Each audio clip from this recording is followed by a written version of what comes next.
They locked a 7 months pregnant woman in a clinic and handed her termination papers saying it's best. Who decided this, and why is her choice removed completely? The lock clicked behind me, and that's when I realized I wasn't allowed to leave. "Sign it," my mother-in-law said, sliding the papers closer while I held my stomach. I'm Ava, 7 months pregnant, sitting on an exam bed in a private clinic I didn't choose, brought here by my husband's parents just weeks after he died. They told me it was a checkup, but the forms in my hands weren't for a checkup. They were for ending my pregnancy. My father-in-law stood in front of the door, silent, blocking it. My phone was gone, the nurse wouldn't look at me, and Lillian just kept repeating, calm as ever, "This is what's best." I said no. That's when the doctor finally looked at my scan, then at me, and leaned in just enough to whisper, "You're not here for a checkup." He paused. "They've already decided." My fingers tightened around the edges of the paper, the thin sheets shaking in my hands. "Decided what?" I whispered back, even though I already knew. My voice didn't sound like mine. The doctor didn't answer. He straightened up quickly, like he hadn't said anything at all, and turned toward Lillian. "We'll need the signed consent," he said, louder now, clinical, detached. Lillian gave a small nod, like this was routine, like I wasn't even part of the conversation. "Ava," she said, softer this time, stepping closer. "You're emotional. That's understandable. But this is a practical decision." Practical.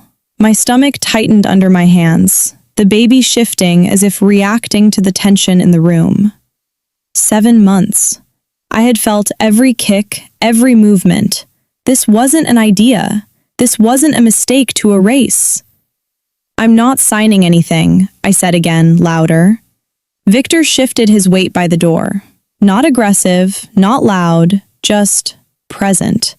Enough to make it clear I wasn't walking out. "You're not thinking clearly," he said finally. His voice was low, controlled. "Daniel wouldn't have wanted this complication." No. The words hit harder than anything else in the room. Daniel. 3 weeks ago, I was in a hospital hallway, being told my husband wasn't coming back. And now they were standing here, using his name like a tool. "You don't get to speak for him," I said, my throat tightening. Lillian exhaled slowly, like she'd expected resistance. Then she reached into her handbag and pulled out a thin folder, neatly organized, tabs sticking out along the side. She placed it on the small tray beside me and flipped it open with careful precision. "Actually," she said quietly, "we do." I glanced down despite myself. Legal documents, typed, official. My name, Daniel's name, and a date that made my chest go cold, because I recognized it. And something about it was very, very wrong. I wasn't supposed to be here today. That thought kept repeating in my head as I stared at the date on the document. 2 days ago, I had canceled my actual prenatal appointment. I remembered it clearly. I'd told Lillian I needed time alone, time to breathe without someone hovering over me. But somehow, I was still here. "How did you even book this?" I asked, my voice unsteady as I looked up at her. Lillian didn't hesitate. "You needed supervision," she said simply. Supervision. No. The word landed wrong. After Daniel's funeral, everything had shifted. They insisted I stay at their house temporarily. At first, it felt like support. Meals cooked, calls handled, decisions made when I couldn't think straight. But then it changed. Lillian started sitting in on my calls. Victor asked questions about finances I wasn't ready to answer. And every time I mentioned the baby, the room would go quiet. "You're still young," Lillian had said once, out of nowhere. "You can start over." I thought she meant emotionally. Now I knew she didn't. She meant this. "I'm keeping my child," I said, forcing the words out. Lillian's expression didn't shift. Not anger, not surprise, just patience. You don't understand the situation, she replied. A cold knot formed in my chest. Then explain it. For a moment, no one spoke. Then Victor finally did. Because that child complicates everything. My pulse spiked. I looked between them. Complicates what? I demanded. Lillian met my eyes, her voice dropping just enough to feel dangerous. Daniel didn't leave things as simple as you think. And suddenly, this wasn't just about the baby anymore. Daniel had a will. I knew that. I'd sat next to him months ago while he signed it, joking about how adult it all felt. We'd laughed about it afterward. There was nothing complicated about it, nothing secret. So why was my heart racing? What are you talking about? I asked, my voice sharper now. Lillian didn't answer right away. Instead, she turned the folder toward me and slid out a second document, thicker, stamped, formal. Read it, she said. I didn't want to, but I did. My eyes scanned the page, catching familiar names, then stopping. My name. Daniel's estate, transferred to me. But then the next line hit. Conditional clause. If no surviving child is born, all assets transfer directly to the spouse. If a child is born, everything is placed into a trust. Wait, if the baby puts everything under Victor's control, why are they trying to stop it? What aren't they saying about this will? Controlled by Victor until the child turns 21. It was control. My breath caught. This isn't real, I said immediately, shaking my head. He would never. It's legally binding, Victor interrupted, his tone flat. The room felt smaller. He signed it 5 days before the accident, Lillian added. 5 days. My mind snapped to the timeline instantly. No, I said, louder now. That's impossible. They didn't react. I looked back at the date, my pulse hammering.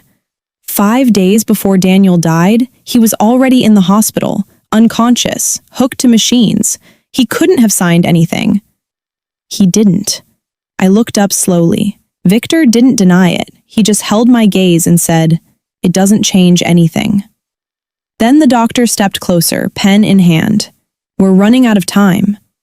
And suddenly, it didn't feel like I had a choice anymore. Stop.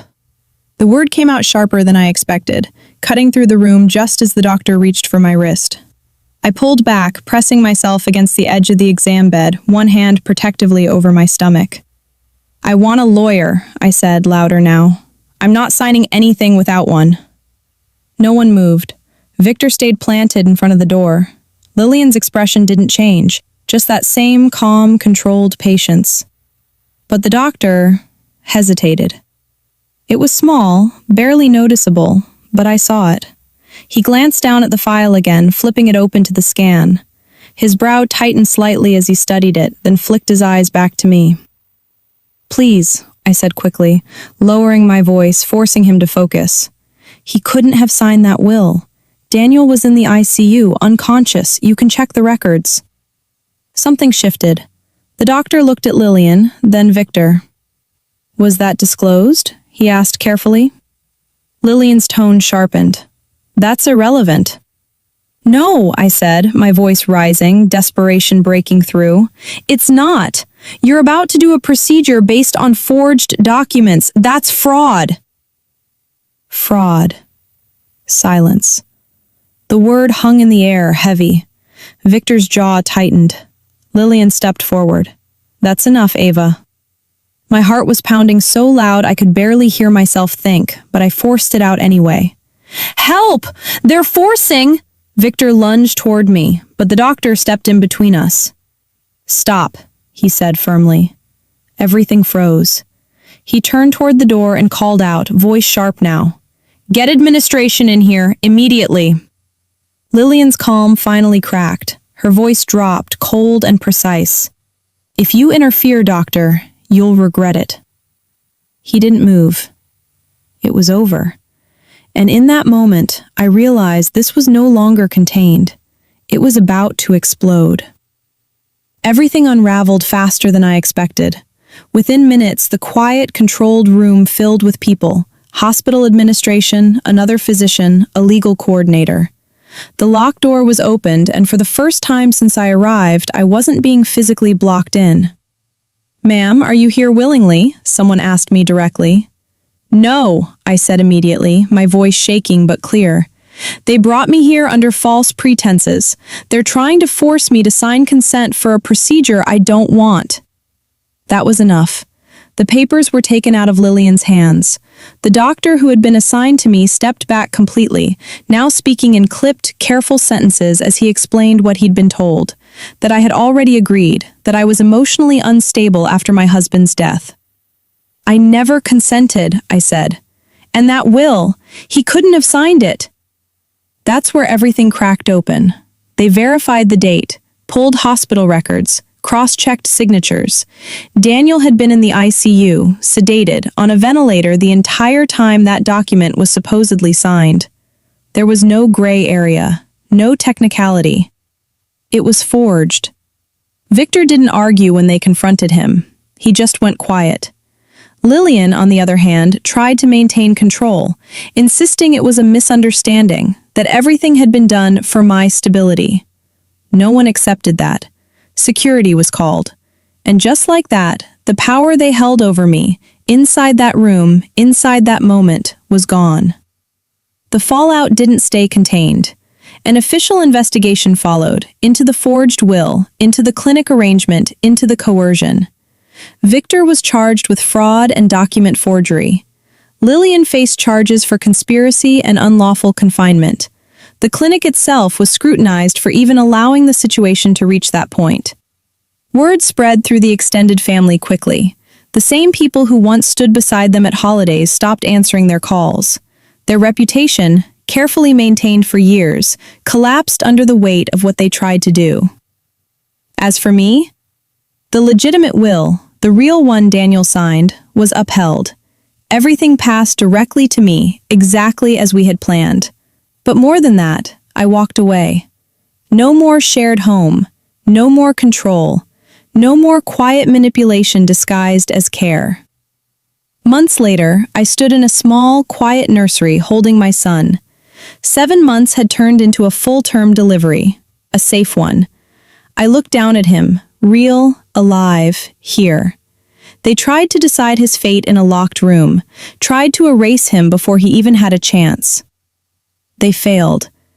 I adjusted the blanket around him, steady, certain. And this time, no one was there to take that choice away from me.